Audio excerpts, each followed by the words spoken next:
Bienvenido a Physiolution, nuestro canal de salud y bienestar. Mi nombre es Lucía Boto, soy psicoterapeuta y coordinadora de psicología de las clínicas Physiolution. A continuación te explicaré qué es la ansiedad y 3 pasos para calmarla. ¿Puedes creer que 1 de cada 8 personas sufre algún trastorno de ansiedad a lo largo de su vida? El 70% nunca busca ayuda. Muchos de ellos porque ni siquiera saben lo que les ocurre. Tras la pandemia, los trastornos de ansiedad han ido en aumento. La OMS advierte que si no le ponemos freno, la probabilidad de sufrir un trastorno del estado de ánimo, depresión o ansiedad va a ser cada vez mayor. La ansiedad es una reacción normal, útil y adaptativa que ocurre en nuestro organismo cuando nos sorprende una amenaza, un peligro. Si yo voy conduciendo por la carretera y pues voy escuchando mi canción favorita, pienso en lo siguiente que voy a hacer, o estoy hablando con un amigo y de repente una piedra salta al cristal y este empieza a rasgarse, yo tengo que responder. ¿Cómo respondo? Con una triple respuesta simultánea: fisiológica, cognitiva y conductual.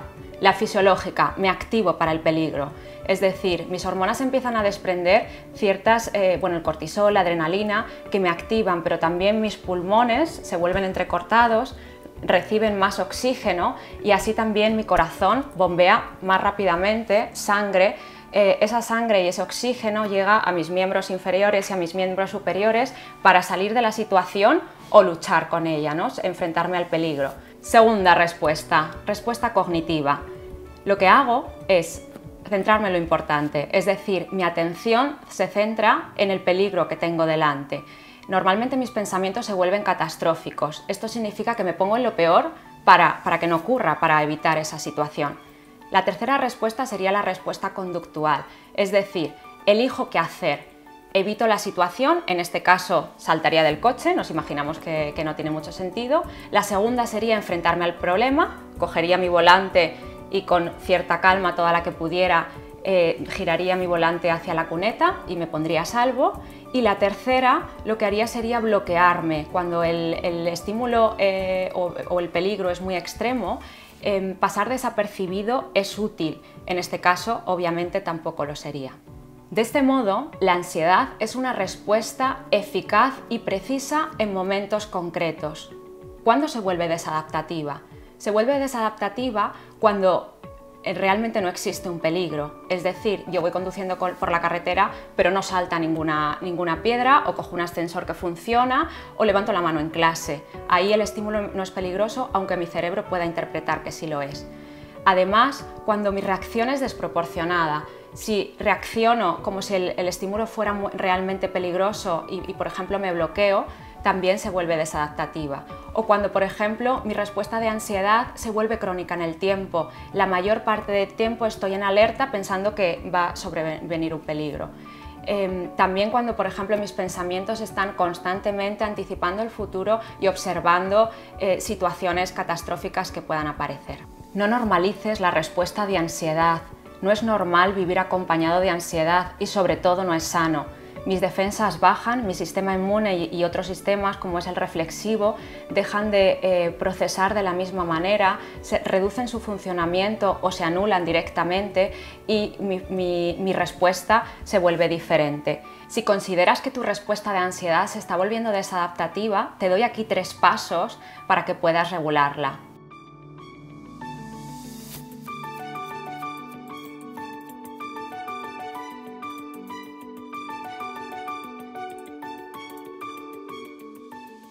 Te recomiendo una regulación de abajo arriba. Primero calmamos nuestro cuerpo y así podemos manejar mejor nuestros pensamientos. Fisiológicamente, ¿qué voy a hacer? Fisiológicamente, cuando yo tengo ansiedad, mi sistema nervioso simpático está sobreactivado. Lo que tengo que hacer es reducirlo y aumentar el parasimpático, que nos invita a la calma, a la tranquilidad, a la relajación. Para ello es útil que practiques hábitos saludables, como es dormir bien, como es practicar ejercicio, alimentación sana, que hagas aquellas cosas que a ti te calmen. Pueden ser dar un paseo, escuchar tu música favorita, pintar, un baño relajante de espuma, en algunas ocasiones planchar, ¿no? Aquello que a ti en concreto creas que te calma. Y luego existen ejercicios de relajación y ejercicios de respiración que son muy útiles. Los ejercicios de relajación consisten en un entrenamiento que yo tengo que ir haciendo día a día, es decir, igual que voy al gimnasio y entreno mis músculos para que se fortalezcan, día a día voy entrenándome en aprender a distensar los músculos cuando estos están tensos. Los ejercicios de respiración son más útiles en momentos concretos y puntuales cuando me sobreviene la ansiedad. Aprendo a cambiar una respiración pulmonar y entrecortada por una respiración más profunda y abdominal. El segundo paso sería trabajar la respuesta cognitiva, es decir, nuestros pensamientos. Vamos a pensar que mi atención es como un faro iluminando en la noche. Si mi foco está centrado en el futuro y en todos esos pensamientos catastróficos o pesimistas de los que antes hablábamos, lo que vamos a hacer va a ser girar ese faro e irnos al presente. ¿Cómo puedo hacer eso? Lo puedo hacer haciendo ejercicios, practicando mi atención plena, el mindfulness. Por otro lado, voy a pensar que anticipar aquello que va a suceder es muy poco útil. Hay estudios científicos que indican que el 92% de aquellas cosas que pensamos sobre el futuro nunca llegan a suceder, con lo cual imagínate el tiempo mal aprovechado que invertimos. Piensa además que hay muchas cosas de las que no tenemos el control, que no podemos cambiar.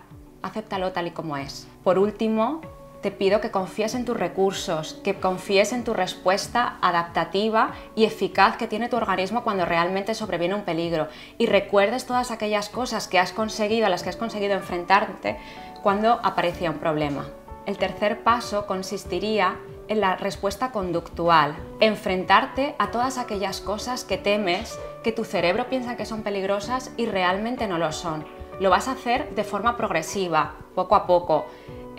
Te recomendaría que las anotaras todas ellas y como una escalerita fueras subiéndolas de menos intensidad o de menos miedo a más.